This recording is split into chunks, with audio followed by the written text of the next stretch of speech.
And now AI, you can research online and social. So basically what I'm trying to get to, do you think AI is making people ignorant? Or when I say ignorant, I want to say lazy, but ignorant is the cases that, they don't even want to, like how you said, fact check AI. There has been cases after cases where a lawyer used, two lawyers that I know, use AI in court, and they was quoting stuff that had nothing to do with nothing. But they were so lazy, they didn't even fact check it. So do you think AI is making people lazy?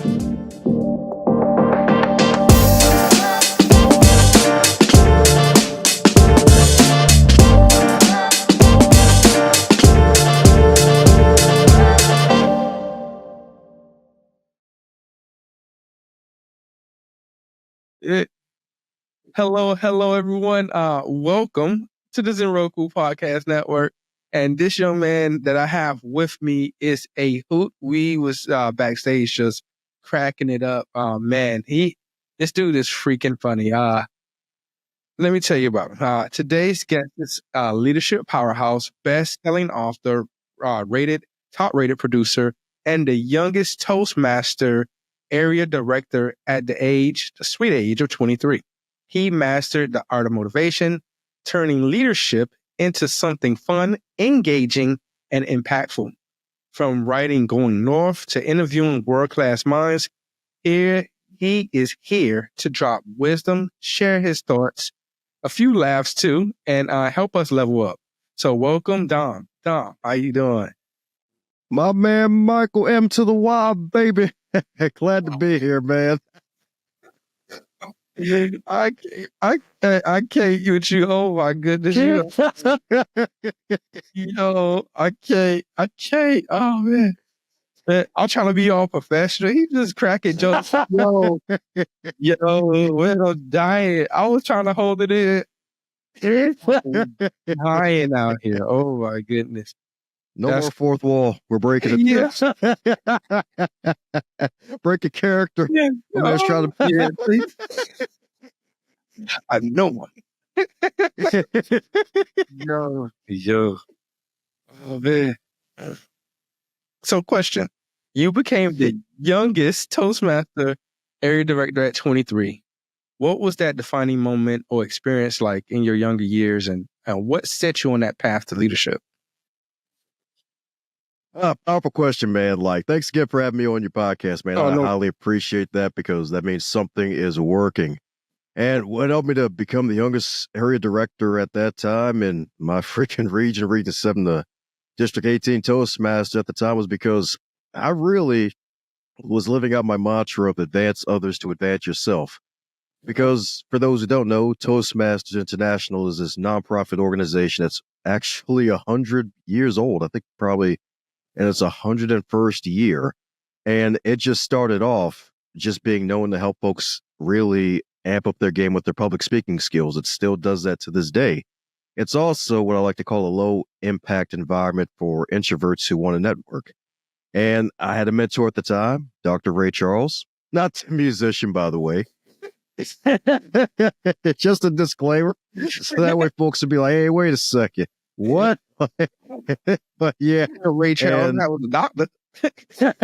Exactly. It's like, hey, might as well have a doctorate in music, how good he was at playing. But yeah, RIP to the great Dr. Ray Charles right there. But my mentor, leadership coach, doctor himself, biochemical engineering, no less, like risk management, risk assessment, good dude, bright mind, brilliant mind. And he was actually asked the last minute to give a presentation out in the Maryland area. And he was going to be speaking at that event. And lo and behold, it was going to be on a day when I had the day off. I was so lucky. I'm like, oh, wow. Is it open to the public? He's like, yeah. I'm like, all right, can I come? He's like, oh, sure. Can you record me? I'm like, oh, yeah, sure. I'll record the audio and everything. And when I got there that morning, I saw a Toastmasters banner when I got to the hotel conference hall. And I was like, oh, that's cool. Like, I guess I might meet somebody I know. And little did I know, this was probably about an hour before the event started. So I got there real early because traffic can be hell on 695 to 83, if for those Maryland folks listening. And when I And when the event started and the guy who was running the table was there, I was like, "Oh yeah, I remember you." It's like, "Oh yeah, Dom, yeah, I remember you, man. Yeah, we met each other once. His name was John Conberiotti. He's a good dude, still doing Toastmasters to this day." And he mentioned that his partner to help him run the table disappeared, who had all the extra materials to really hand out the marketing stuff, disappeared. And I offered like, "Hey, you want me to stick by you and be your second hand and help you out with marketing?" And he's like, "Oh yeah, sure. That'd be great." And we were just standing there telling folks about Toastmasters, the benefits of it. And when the event was over, after hearing my friend speak, and he did a great presentation, John offered me an opportunity. He's like, "Hey, we got an area director slot open. You want to apply for it?" I'm like, "Yeah, sure. I'd love to go for it." And a month later, everything worked out good, became area director, and that opportunity came from just me helping out someone else. And that's the main thing about leadership, is that you have to lead yourself. You have to have the want to. I went to Toastmasters to network and eventually to polish my skills at a higher level. I had the want to get better, and not only get better, help others. And it doesn't have to help others to get better, just help them to reach their goals. Like just being a friendly, familiar face in the crowd when you're giving a talk is one of the best things ever. And that's what I thought I was going to be that day. It turned out into something else, another opportunity. And once the area directorship officially began that physical year, July, it was July, was it July 1st to June 30th that year? I think that was 2014 or 15. Yeah, it might have been 15. And when that happened, like it really gave me a chance to really get out of my comfort zone and really talk to other people, get better at speaking in front of others, and not bringing the traditional Black Baptist style everywhere I go, because I was raised in the church, and you can't, you can't really be TD Jakes all the time. Be like, you gotta have the word in you. You gotta be hungry. Like, you can't have all of that. Like, yeah, you gotta have your instinct. Like, you can't be that the whole freaking time.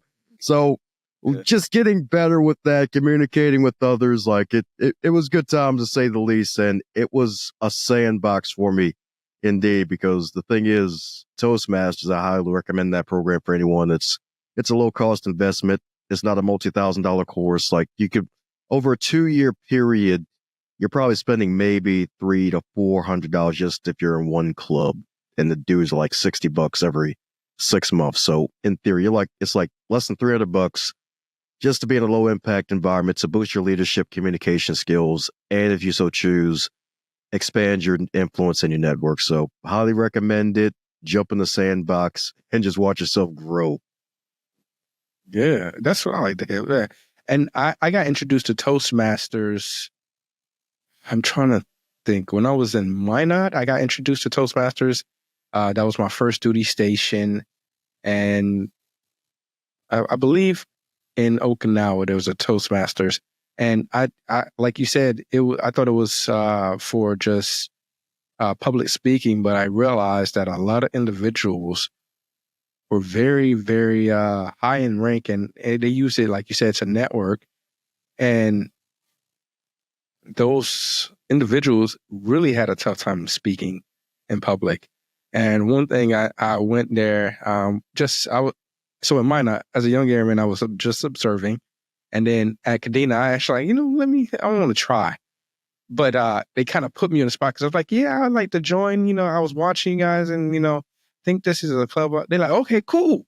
Like, you're up next. I was like, what? What? Hey? They're like, yeah. And they're like, just talk about anything. I'm like, they just threw me right in the fire. That's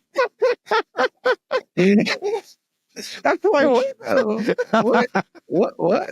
What's going on here? Like, and so, I bummed in the sense, like, I can't, I know I have to, like, say, I bummed that, but they was like, you did a great job. And I'm like, what you mean? I know I bombed, and hey, no, you actually was not scared.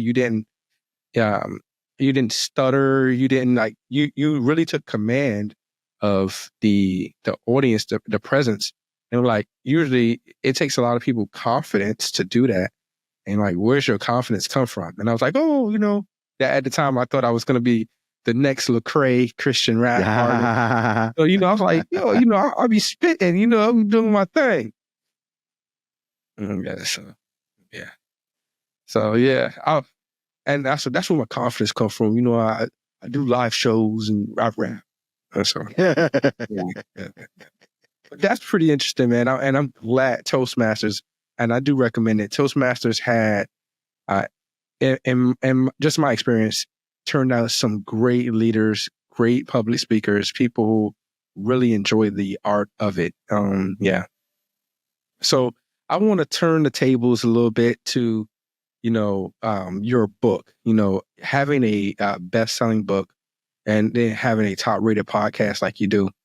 What was there like a moment where you felt like you finally made it, or in your estimation, are you still chasing something bigger? Man, I'm still chasing, dude. I'm still chasing, man. I'm like Cody Rhodes before WrestleMania 40, man. I'm trying to freaking finish the story and start doing, man. Like, the thing is, like, with high performance, man, you probably got, I'm getting the inkling, you're the same way. It's like, man, once you climb one mountain, it's like, all right, let's climb this other freaking mountain here. It's like the book itself, huge victory. Some folks hated hear me talk about it at the time because I was just so excited and I didn't care who listened. I just promoted the heck out of it.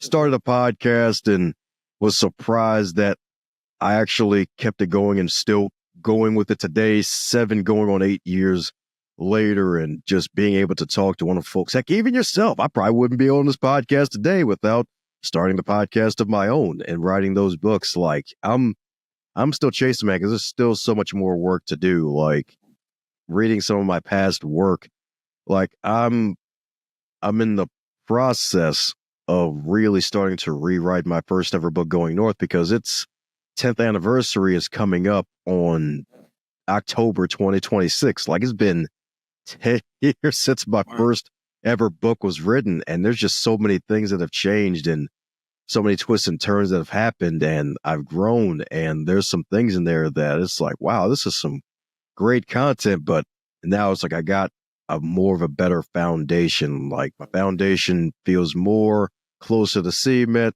as opposed to a sand cement mix where it's more sand than cement. It's like, all right, the house ain't gonna sink this time. Like, I actually got some here. So I'm still chasing, man. It ain't over yet. Yeah. You said what your book was very interesting. You said you want to rewrite it after 10 years.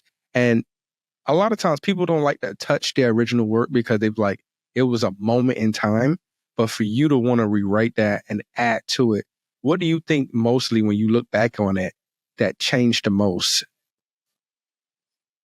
Wow. I'd have to say one of the major things that have changed the most would be, and I forgot which chapter it was exactly, but there was a particular chapter in the book. Oh, there we go. I remember the chapter title now. Focus allows your losses to mean something. I may keep that chapter title. I may fix it later. Like, again, I'm still in the beginning phases because I feel like 2025 still just got started at the time of this recording. But like, that chapter in particular, that was probably one of the meatier chapters in the book. And that was more of a high reflection chapter and just where it is now, where it's like, one of the major things I do now is like, whenever I read a good book and I come across a great question, I mark it down as a PQ, a powerful question, something to ask of myself again later. And one of the major keys to really advance yourself further in life is to really ask questions of yourself. Like, ask yourself, like, are you where you want to be right now? Like, with this podcast that you have right now, it's doing great things with those who love anime, because anime is probably the biggest it's ever been these days. Like, there's just so much out there. Like, a lot, it's really mainstream now, as opposed to 10, 20 years ago. Folks would probably try to stuff you in a locker for it. And if they can't fit you in a locker, they try to fit you in the dumpster for it. It's like, the heck is going on here? And like, with asking yourself questions like, hey, how can I add more value to more people in less time? Like, if I was to pick one skill in 12 months from today, how can I master that one skill over the next 12 months? Like, there's so many tools out there, just questions like those I ask of myself and then answering it writing it down and then coming up with a plan of what to do afterwards, and then making sure I take the steps and follow that plan constantly. Because the thing is, like, because like what you mentioned before, like there's some folks who don't want to touch their original work, and depending on the genre, some folks are like, yeah, I get it, but with self-help, I'm still alive and I get to grow with the content. Going North is a brand now. It's bigger than it's ever before, surprisingly. And the thing is that if I'm going to grow along with it, I don't want to promote an old book and be like, hey, this thing is great. It's like, yeah, the content's still great, but it's like, I want to feel like I'm even more confident before about promoting, because some of the things in there, it's like, oh yeah, read 3 books and basically at least take one thing from each of them and apply them to your life and you'll become a master on that subject. Well, the thing is, nowadays with AI, if you ask it to really give you the references of where it gave, like giving you this content from, like it's a lot faster now as opposed to 10 years ago where it's like, oh yeah, read it in a book or go to Google. It's like, well, you can go to ChatGPT or Gemini or whatever, ask it some questions, train it with different prompts, and then fact checking it and asking for references and all that good stuff. And then you can apply that a lot quicker. Heck, even with YouTube videos, like there's so much more now YouTube University these days where it's like, it's still good to read a book. It's great to be tactile with your learning and everything. But in terms of speed, it's no longer the most efficient way to advance yourself. And we're going to come back to AI. But I really wanted to ask you a question, because when you kind of hit on it a little bit when you was talking about the book and advancements and things like that. I noticed that in just, I guess, modern day culture, every year we always look to a mantra.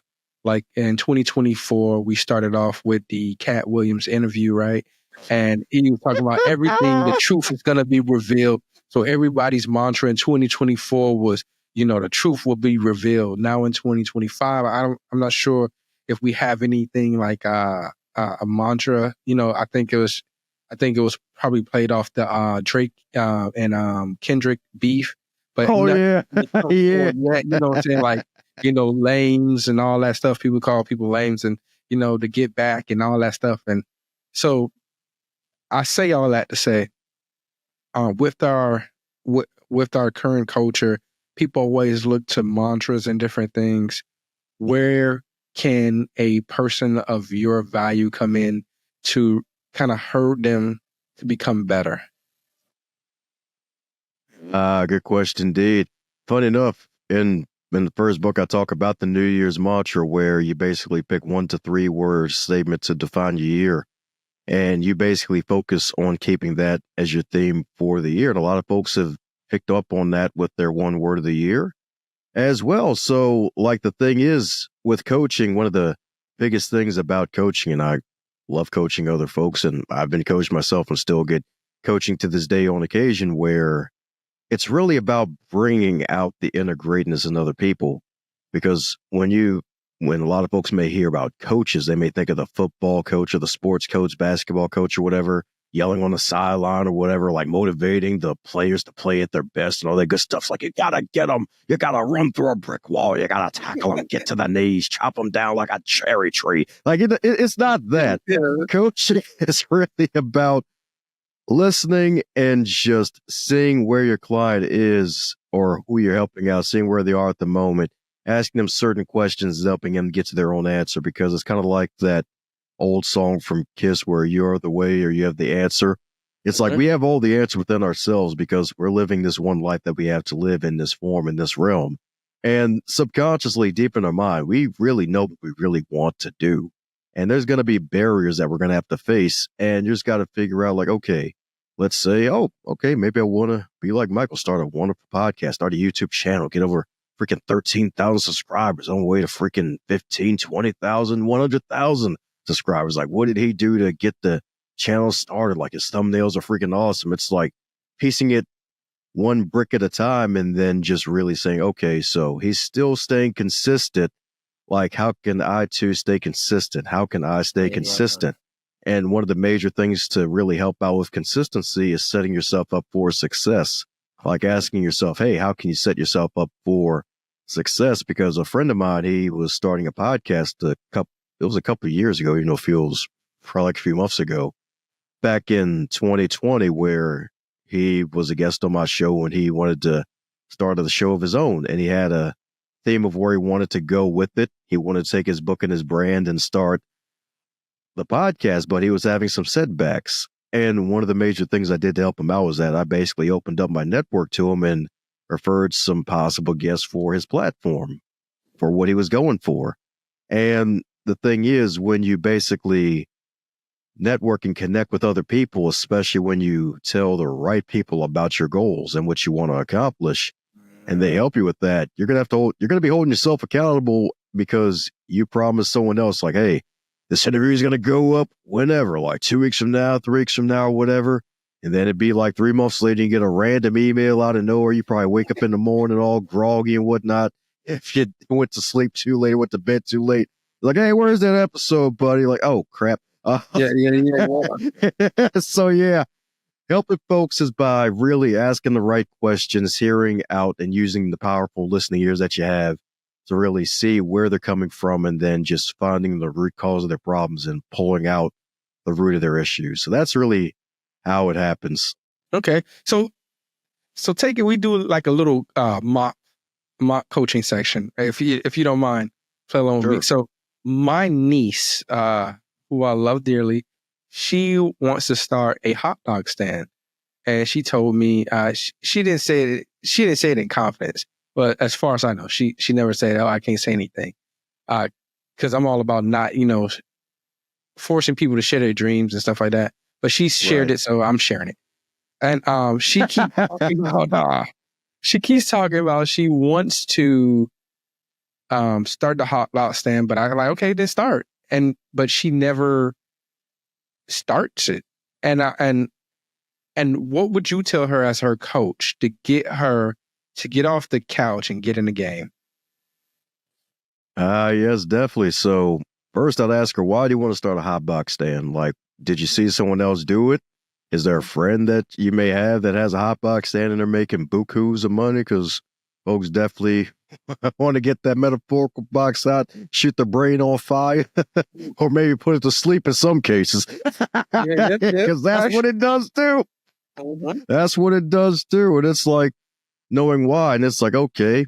And then after asking why and then going from there, it's like, okay, I want to make money. Okay. So, of course, the silly question, why do you want to make money? It's like, oh, because I want to live. So why do you want to live? Because I have this one life to live. Like, why wouldn't I want to live?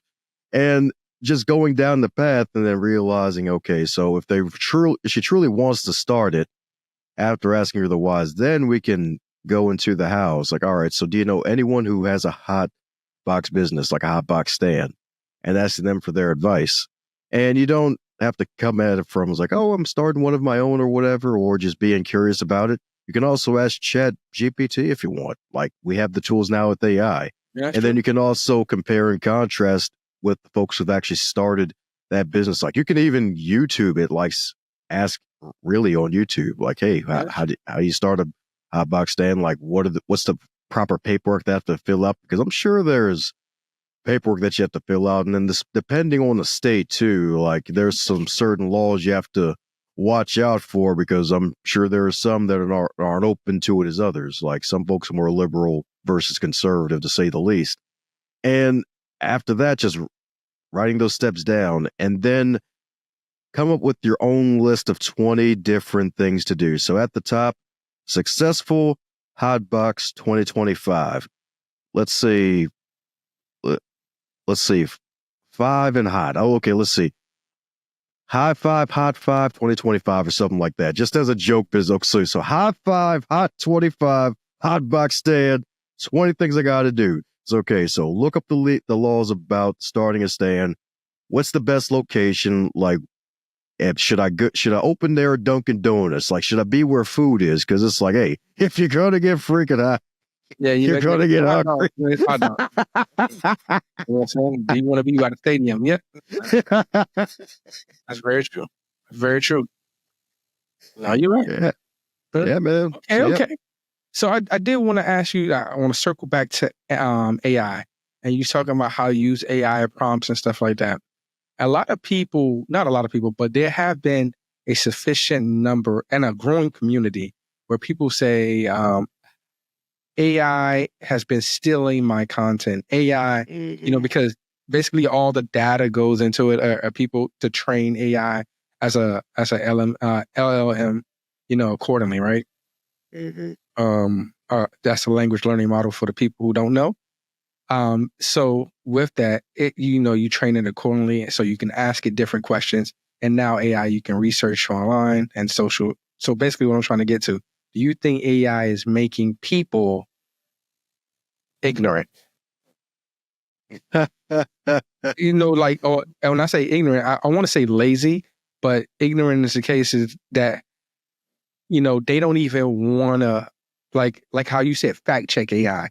There has been cases after cases where a lawyer used, two lawyers that I know, use AI in court, and they was quoting stuff that had nothing to do with nothing, but they were so lazy they didn't even fact check it. So do you think AI is making people lazy? It's the real. The simple answer is yes, because the thing is, it's like, because when I mentioned AI, I also mentioned like, hey, ask for a certain resource to match the information that is coming from, like, cite the source, because you don't want to be like those two lawyers citing cases that didn't even happen, because the thing is, AI will hallucinate after a while if you ask it a certain question and give you and just spit out whatever, especially if you just opened up a new chatbot or whatever. And heck, even I remember last year, there was an article on the front page of some kind of article where it said, yeah, you can't trust AI for your research because it misquoted how many songs Justin Bieber produced and sang. I'm like, okay, why Justin Bieber? But as an example, but okay. Like it's 2024 at the time of this article, not 2010 or 2013. Like, dude's like almost 30 now, I think. So it's like, my man ain't the kid no more, but all right, more power to you. But it does still prove the point, like, hey, like that's the reason why it's like, hey, like social media, especially, I'd say, and heck, even a book I recommend folks to read. I can't believe it's 10 plus years older now, but a guy named Nir Eyal, he wrote this book called Hooked, where basically he mentions how out in Silicon Valley, they were doing studies and basically how social media is built the way it is, like way our smartphones are built the way they are, our devices are built the way they are now, is because they basically took human psychology studies of the brain and applied it to the technology with all the likes and shares and the engagement and everything like that. And the thing is, like, the stuff is built to basically play with your brain and make you focus and be distracted. And now we're in this next evolution with AI where it's like, oh my gosh, this thing could spit out a 5 freaking page paper, and I don't have to do a dang thing for this classwork, to where universities are making students, if I'm not mistaken, sign these agreements about using AI in certain projects and homework assignments and classwork projects, to where it's like, hey, if I'm not mistaken, you'll be kicked out of the class or kicked out of the school if you use AI heavily to plagiarize. So yeah, it's making folks lazy, but the best way to combat that is to make sure you don't lose your own self, your own soul in the process. Like with myself in my daily life, like when it comes to certain social media posts, like with my podcast, like I'll basically have the framework of what I want the episode to be. I use the show notes and be like, hey, can you craft the following quote unquote show notes or post into a more engaging and friendly post? And it'll spit out something great for me. And I'm like, okay, this looks good. But then I also reread it and make sure that I put my own spin into it, because I don't want to lose my own voice to the AI itself. Heck, even with Grammarly itself, I still use Grammarly for my own sentences and social media posts, because, like, hey, the good old difference between your and your, like, don't want grammar police popping up out of nowhere. Like, that's the other thing too. It has you second guessing yourself sometimes when you're relying too much on technology. It's like, is this right or not? So the thing is, use it as your partner. Don't use it as your be all end all. Don't make it like your god of your freaking life, because AI is your great partner to help you out. It's like, yeah, one day, okay, fine, the AI might take over the world, and then it might put on a do-rag like the real Allen Iverson, the real AI, and then we'll have to like bow down to the giant motherboard and find out who the father board is. But like in the meantime, just use it as your tag team partner. What a do-rag on.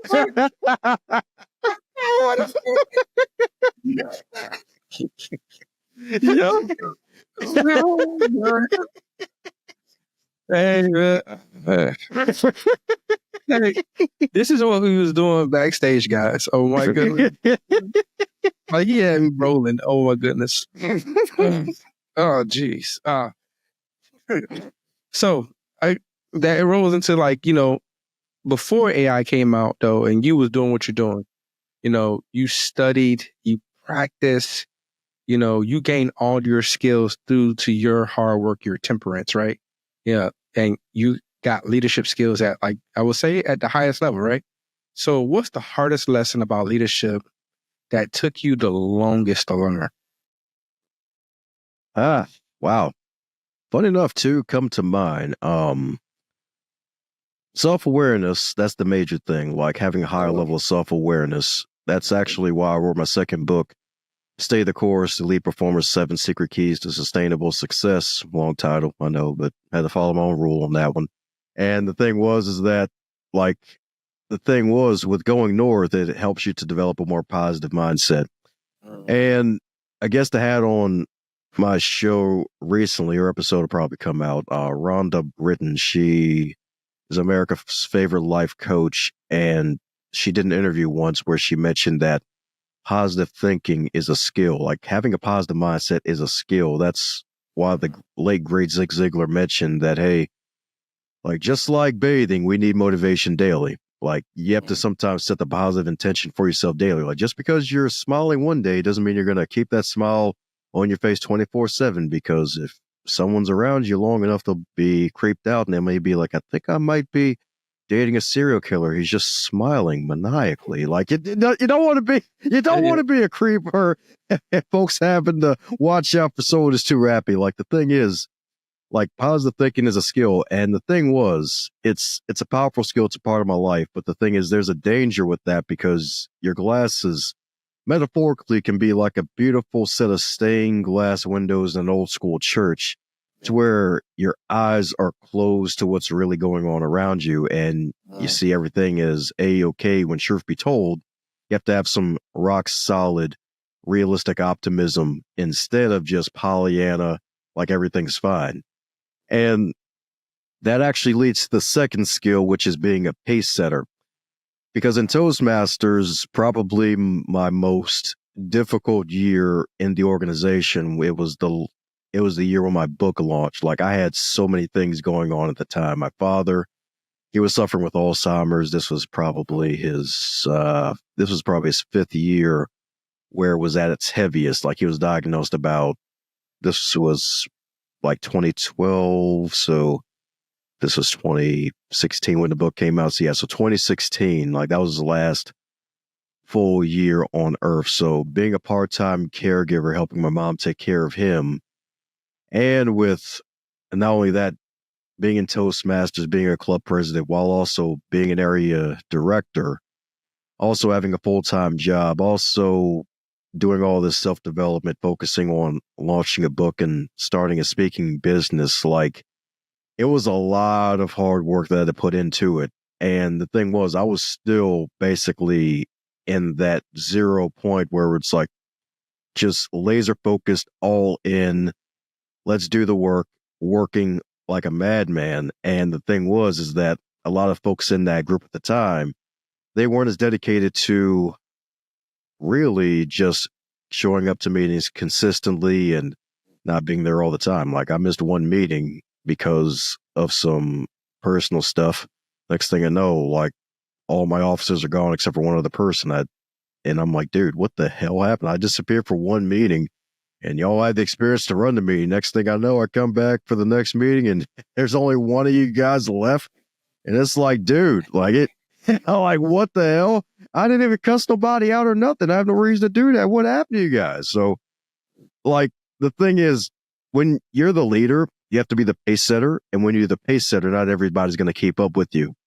And the thing is that I had to learn that one the hard way. Just because you're dedicated like not everyone else is going to be dedicated. Like the late great Kobe Bryant, like his Mamba mentality. Like my man, dude was, if I'm not mistaken, up at 4 a.m, like making shots while the rest of the team was partying. He was still making shots, working out early in the morning, like darkest part of the freaking day of the night. Like dude was dedicated. So the thing is that, and when some of his teammates tried to play with him, like they were like, dude, this guy's freaking intense. I can't do this all the time. Like you have to be okay with sometimes being alone as a pace setter, and also being okay with the fact that, hey, like you have to make sure that you always be aware of yourself, because you may have the right mindset to keep going.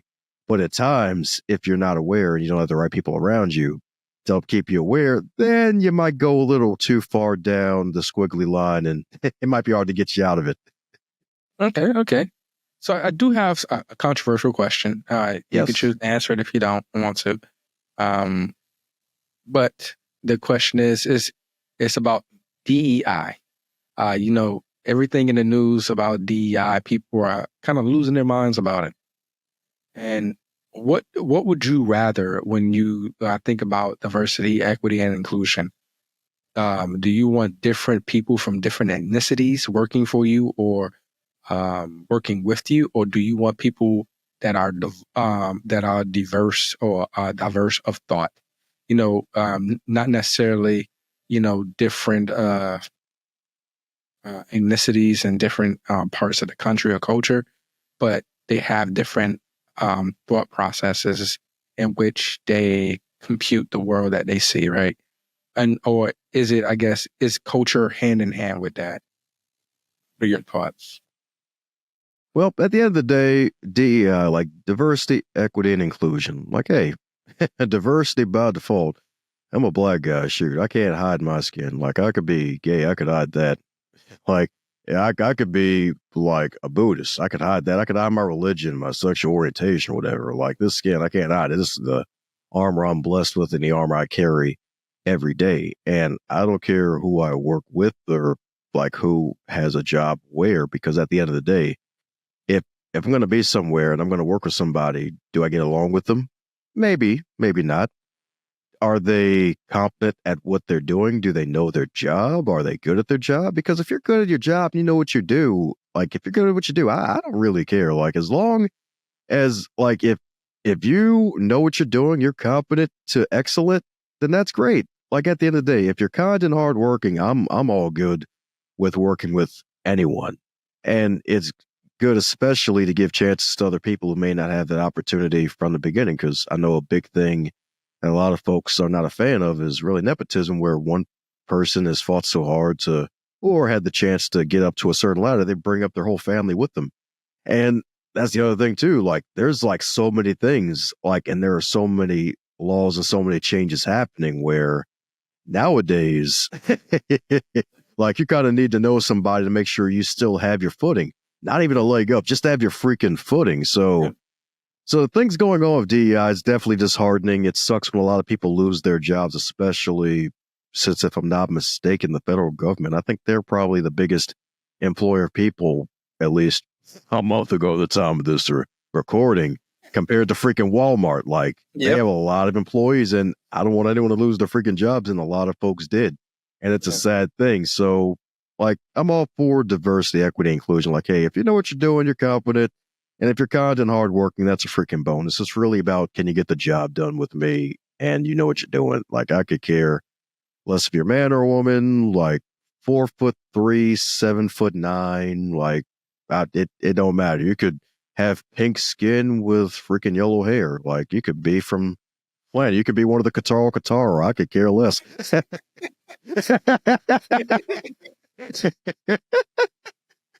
Gotcha. Okay. I'm kind of an outlaw in this land of stars, if you say so. If you will. Yeah. Oh my goodness. Yo. Yo. Oh my goodness. My goodness.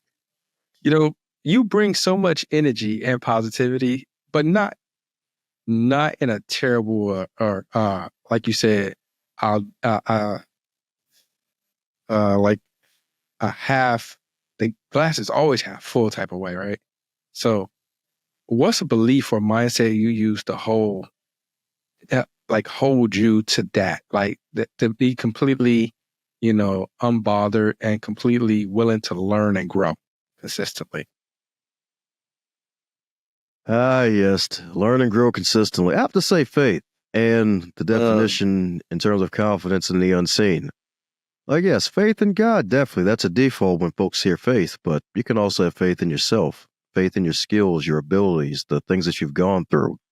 One of my favorite sayings that I've heard in my life is that the mind is basically built for two functions: for replay and a replay. Free play is basically where you visualize success happening for you, like getting up on stage and giving a great talk, getting a standing ovation. Replay. Before, when you're visualizing about getting that standing ovation, you replay standing ovations if you ever had one. Like, hey, having a date with a young lady who's got her head on straight. Like, that's freaking replay. Like, hey, getting through and selling 100 books in one day and then coming back and getting an email months later where folks are asked for 50 books to be shipped out to their school, like replaying those moments where you succeeded and you had wins. Like, definitely faith, confidence in the unseen, like confidence in yourself, confidence in the God that you serve, and really just confidence in the future that is to come. Because, hey, there's going to be some dark days ahead, but there's also going to be some bright days too. And you really have to focus on what light you can share with others, because you don't have to really light up the whole world. That's a great dream to have. You don't have to light up the whole world. Just light up the square that you're in, or the circle that you're in. Heck, even light up the trapezoid that you're in. Like, you could be all the shapes here. It's kind of like that diversity conversation. Like, you can be any shape you want here. Light up your whole shape where you are. Light up your own octagon. But yeah, like, it's really all about faith. Okay, that's what's up. Now, with your philosophy that you talk about with that going north, it feels like, it's stuck with you, like when that process, when you keep saying it, going north. Today, why should we be going north? And it's going north towards success? Ah, solid question. My man got some freaking great questions. My man freaking A1 on. My man going hard in the paint like it's 2012 on the baby. Right here. It's a conversation. I just write stuff. I'm writing down as we go forth, man. Write stuff just to help me think through these questions. Yes, sir. As I'm talking about, I'm guessing that's my man T-Pat in the chat, I guess, if my Riverside's looking at me. Like, good to see Travis in the chat. Appreciate him. Like, good dude. But going north, it's really all about advancing yourself in whatever area of life that you're in, embracing your dreams and helping others to embrace them too. And the thing is that you really have to just focus on going north. And it doesn't have to be at a fast pace. Yeah, we want things right now. We want that quantum leap, like in a snap, in a hurry. Yeah. We're in the microwave generation. But the thing is, and I had to learn this myself after getting my IT degree years ago, is that, yeah, success is going to be a squiggly line process. Like, you want to go from point A to B, but you're going to be seeing the letter Z at the end before getting back to B. And then once you get to Z, you're going to have to deal with the letter N. And they'd be like, you're going nowhere, buddy. It's like you meet Macho Man Randy Savage giving you an elbow to your back. Like, where you going, buddy? You're trying to get to point B? We ain't let you get to point B. We got you forever. So, yeah, man. I love the wrestling, the wrestling references. Quick question. So who's your top 5? Who's on your Mount Rushmore when it comes to wrestling? Oh, man. Shawn Michaels, HBK, the greatest. I love Shawn Michaels, man. Yes. Shawn Michaels is one for me too. Yes. That's the GOAT. I knew you're good people. Yeah. If anyone's watching SmackDown these days with the promo he had last week, I wasn't a fan of that one, but he's still my number 2, The Rock. Dwayne The Rock Johnson, number 2. Like, he's my number 5. He's my number 4, actually, but yeah. Yes, indeed. Number 3 will be Kurt Angle. That man is a beast. Like, his TNA run, I wish TNA would have had more viewers, man, because like TNA, that was peak Angle right there. Dude was doing 450 splashes, man. I'm like, dude, like dude already had crazy matches, but like TNA went to a whole another level. Number 4, I would have to say, I think I'm gonna have to go with CM Punk. Definitely, his mic skills, like just him being a guy who was like, okay, I may not be the biggest, I may not be the strongest, but dang gummit, I got a microphone and I can kill just about anybody on the mic. And the fact that he left the wrestling company for 10 freaking years and folks are still chanting his name for years on end while he was gone, and That's true. like the lights were down, like he was never going to come back.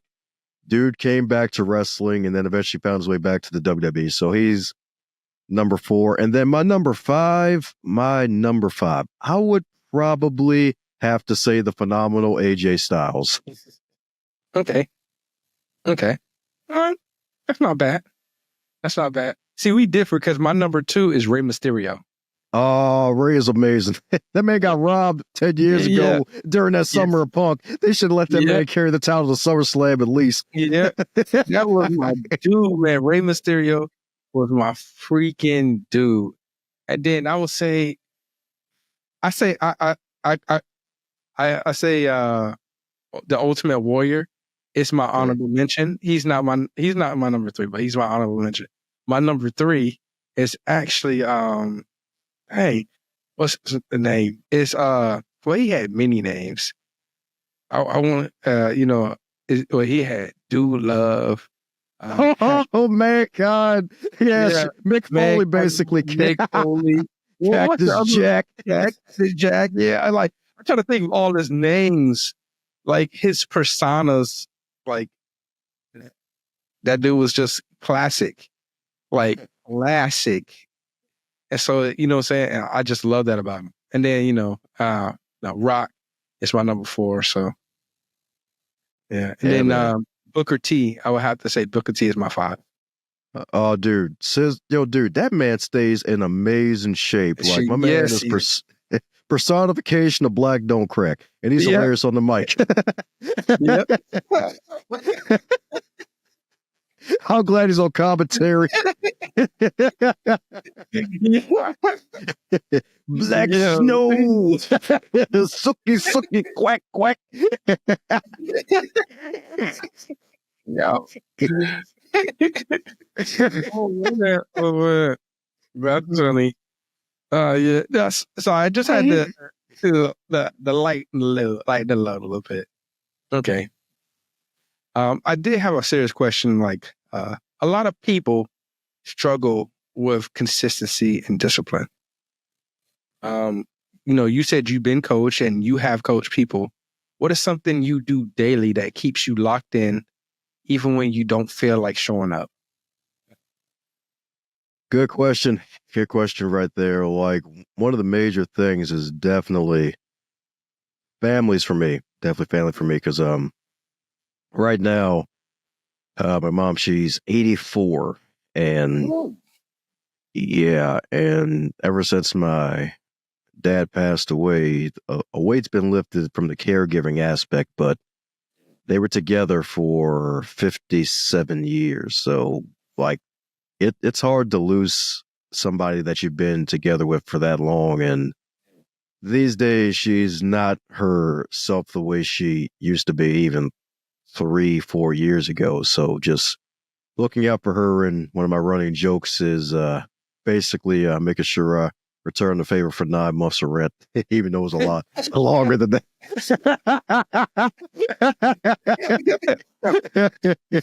Hey, and some parents, boy, they be wanting to collect. They be ready to collect.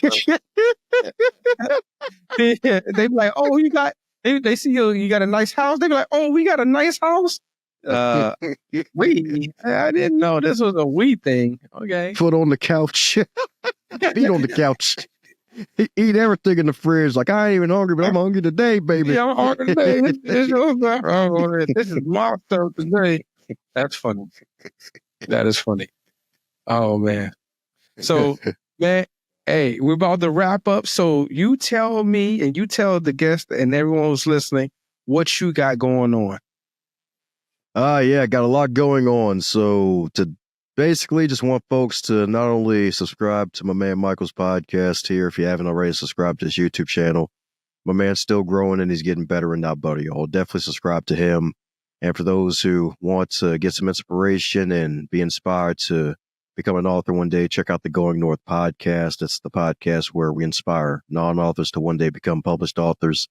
The youngest guest I had on my show was 14 years old, who took her building experience and turned that into a 3-book trilogy series. So to a 80-year-old lady who was actually well respected in her field and helping folks to deal with trauma, deal with their triggers, and has wrote multiple books on communication psychology. So basically running the gamut of ages, genders, creeds, religions. Like, I'm Christian myself, but I have non-Christians on the show, and I have fiction authors on the show, and learn more from them than always being in the nonfiction space. So if you want to add another podcast to your rotation, check it out like a library book, the Going North podcast. Like a library book. I like that. Put that a t-shirt because folks chuckle every time they hear it. They're like, what? And you got sayings, man. You have sayings. Well, thank you guys for being part of the podcast, the Zenroku Podcast Network. Have a wonderful weekend. Be safe out there. Love you guys. Peace.